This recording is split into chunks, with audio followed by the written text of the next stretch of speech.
I want to spend a little bit more time on it now and kind of try to explain why I think that it's right to not have the rape exceptions. That's right, folks. I'm doing a video about abortion and rape, apparently. You know, two of the most fun and non-controversial topics in the world. Now, at first, I was not going to do a video about abortion because so many women have made it so loud and clear that unless you have a uterus and a vagina, then you need to butt out of the abortion discussion, because if you're a man, your opinion does not matter, even though I think Roe v. Wade was decided by 9 men. But you know what? It's 2019. I told myself it's time to check my male privilege and just shut up and not say a word about abortion. Then I saw this viral tweet going around the internet telling guys that us men, we need to stand up for women. We need to be loud. We need to fight. We need to fight. So here I am, and apparently I'm needed because the pro-abortion crowd, the so-called left, is really awful at defending abortion.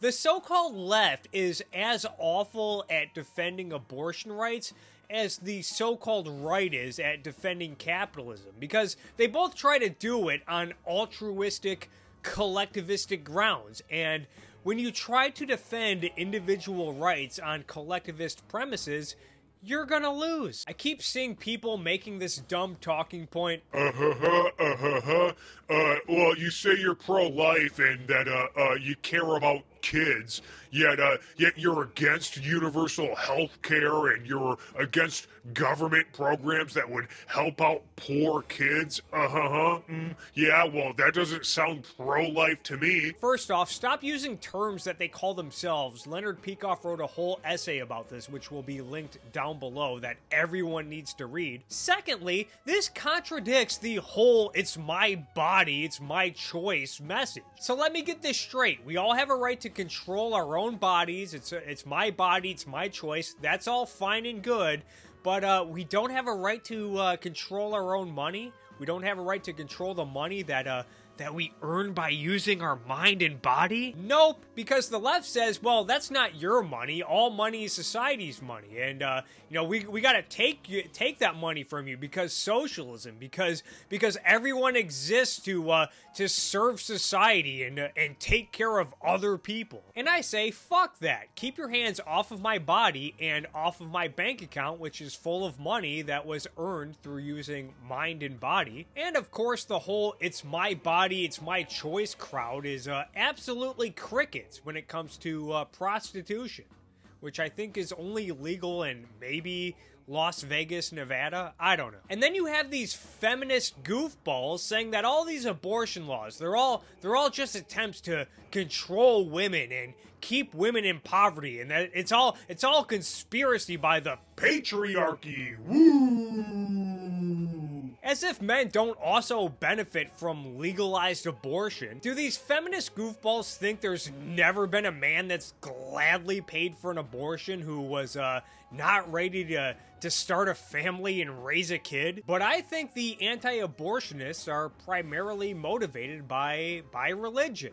By the Judeo-Christian religion. And I know Big Brains Ben Shapiro is all like, I'm gonna make the secular argument. Me. It's individual rights. Me. Yeah, this of course ignores the pregnant woman's individual rights to again control her own body and make decisions about her own body. Anyway, let's see what Jesus boy Matt Walsh has to say about whether or not there should be rape exceptions for abortion. And if you missed it, Matt Walsh got lit up this week on Twitter for posting this hilarious hot take, because according to this logic, pregnancy is the only way to prove that a rape ever occurred. This probably explains why Matt Walsh was in denial for so long about the Catholic priest allegations, saying that it was not a molestation problem, but rather a gay problem within the Catholic Church. Because after all, altar boys can't get pregnant, so it's impossible to prove.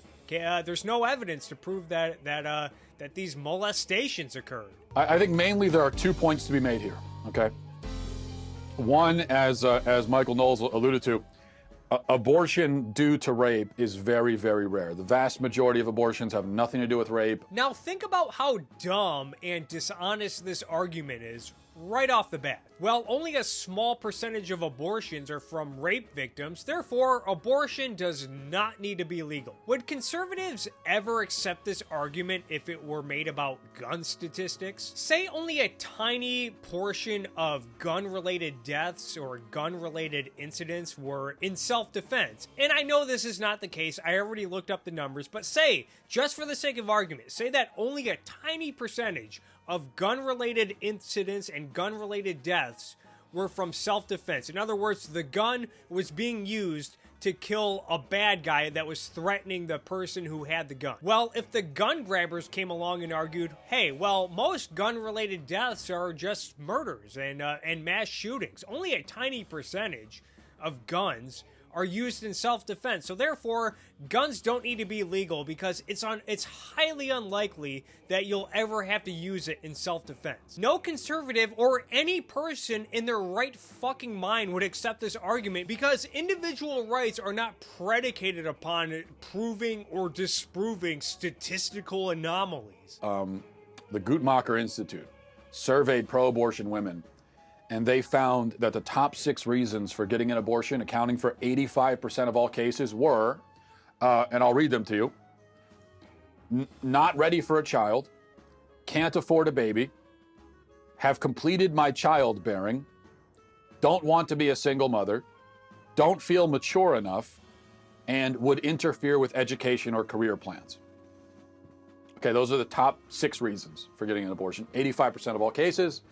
And those are abortions for lifestyle reasons. Yes, and these are all legitimate reasons to have an abortion. Nobody needs to justify an abortion other than, I don't want to be pregnant. Do I even need to go into detail about all the physical burdens and complications involved with pregnancy on top of the burden of raising a child that you don't want to raise? Sorry, anti-abortionists. People have a right to not have other people living and growing inside of them. They are getting rid of the baby because the baby would interfere with the kind of life they want to live. Less than 1% of all respondents said that they were rape victims.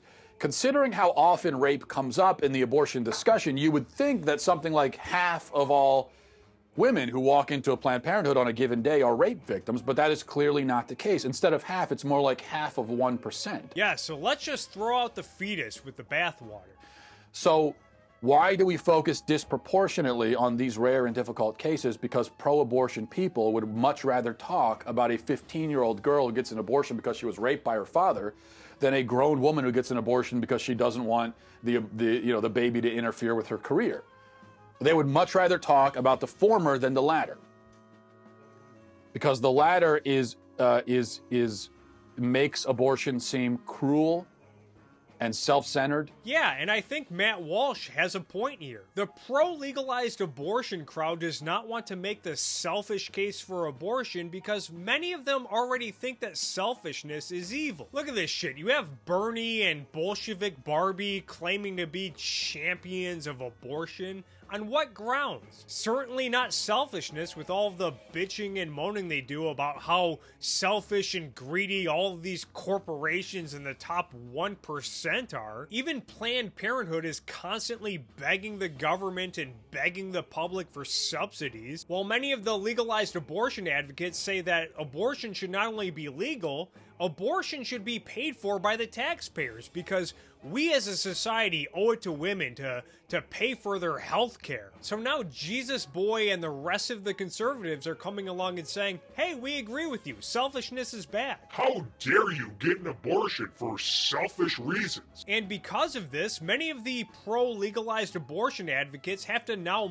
make up excuses. What about cases of rape? What about cases of incest? What if the mother's life is in danger? What if the fetus has some type of deformity? Also, isn't the world already overpopulated? Do we really need to bring more people into this world when there's a finite amount of resources and when we need to worry about climate change, and so on and so on. But again, you don't really need explanations to justify having an abortion. All you need to say is, my life belongs to me, and I don't feel like being pregnant. Or it's none of your fucking business. And just totally destructive and murderous.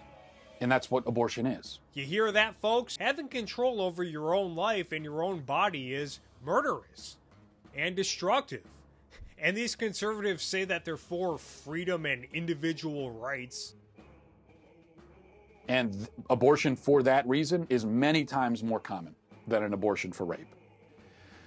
So, in other words, they don't want to talk about the vast majority, you know, the 85 to 90%, where it's just pretty much clear-cut, self-centered, I'm killing the baby because I don't feel like, I just don't feel like, I don't feel like having a baby. They don't want to talk about that big chunk. I don't mind talking about it. Nobody owes their life to another human being. Of cases, because it's just really difficult to try to defend that and yet still, you know, appear to be taking a morally acceptable position. Because if you're going to defend that, a woman that's killing a baby just because, yeah, I just don't feel like having a baby. If you're going to defend that, you have to basically abandon morality completely and say, yeah, you know, I don't care about it. Fine, it's immoral. I don't care. Abandon morality. This guy gets his morality from a god that told Abraham to kill his son and drowned every living creature on Earth with a giant flood. A god whose existence is totally unprovable, by the way, and this guy just accepts it all on blind faith. Yeah, this guy's hero is someone that let a bunch of savages nail him to a cross so he could die for all of the savages' sins. That's his hero. It's no wonder why this guy sees women as sacrificial animals whose rights go right into the dumpster once they become pregnant.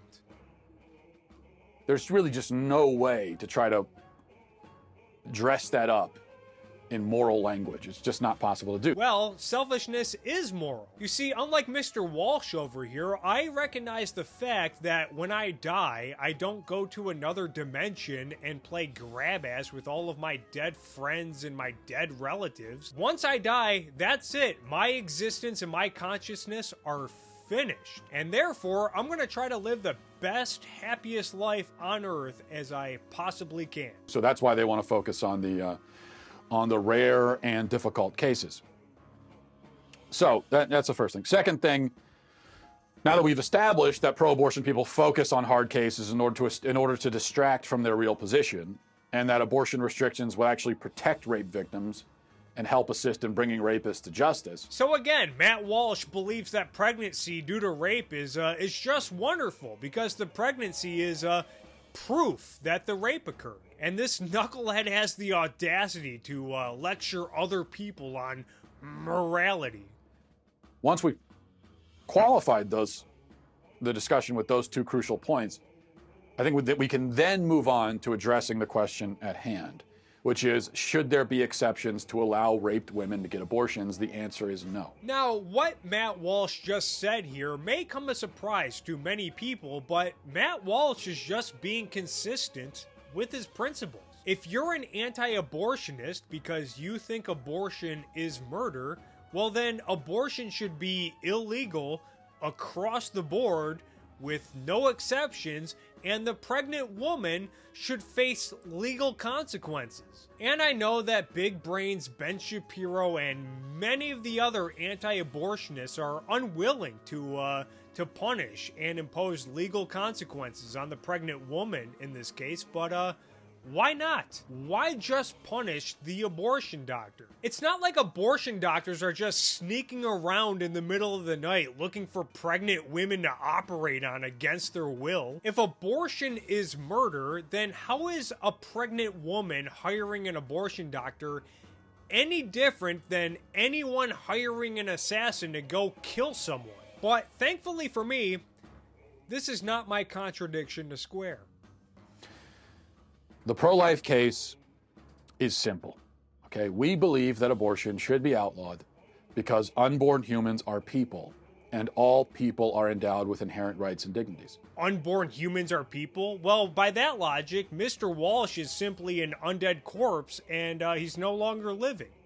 Is he not? I remember Liz Wheeler posting a picture on Twitter of what a human fetus, an embryo, looks like at 6 weeks. And look at this shit. It's barely noticeable than a fucking cat embryo at 2 weeks. You're telling me that this deserves constitutional rights over the rights of the woman in this scenario? And again, do people have a right to live inside of and grow inside of other people? So if I were to one day discover the Pym particle and invent the Ant-Man suit, would I then be allowed to shrink down and then crawl into Matt Walsh's tummy and live and grow slowly inside of him? Would that be my right as an American? And sure, maybe a case could be made when the fetus becomes viable and in the latter stages of pregnancy. But even then, you still run into the issue of what if the pregnancy is a danger to the woman's life? Of course, someone like Matt Walsh would just say, oh, well, it's a rare circumstance, so who cares?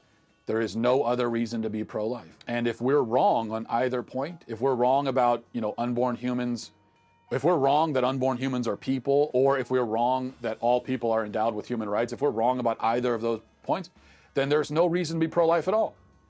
There's just no reason. But if that's the case, then we don't need to get into rape and incest exceptions, right? Abortion should simply be legal across the board. If personhood lies on a spectrum, contingent on a human being's ability to care for himself, then forget about limiting abortion just to rape cases, actually. We shouldn't even limit it to the womb. So if we pro-lifers are wrong about our fundamental point, then yeah, of course, raped women should be able to get abortions, but also any woman should be able to get an abortion for any reason, and probably even after birth, she should be allowed to get abortion. And here we have Matt Walsh aborting a straw man. An individual earns legal rights at birth because that's the point where it becomes a physically independent organism. But until then, the organism is physically inside of and attached to another human being. This really is not hard. Now, on the other hand, if we're right, if it's true that unborn humans are people and thus intrinsically deserving of the same legal protections that you and I enjoy, then again, there is no reason to discuss exceptions. And Matt Walsh is right here. There is no reason to ever discuss exceptions. If your case for legalized abortion is dependent on exceptions, well, then you're just going to get more laws like all of the recent bills that have passed that do make exceptions for all of these circumstances, because all of the politicians that are writing these bills are saying, hey, this is a good compromise. We've covered all of your exceptions. We've given you guys all you want. What's the problem here? No, either make the selfish case for abortion or don't make a case for abortion at all, because you're ultimately going to lose.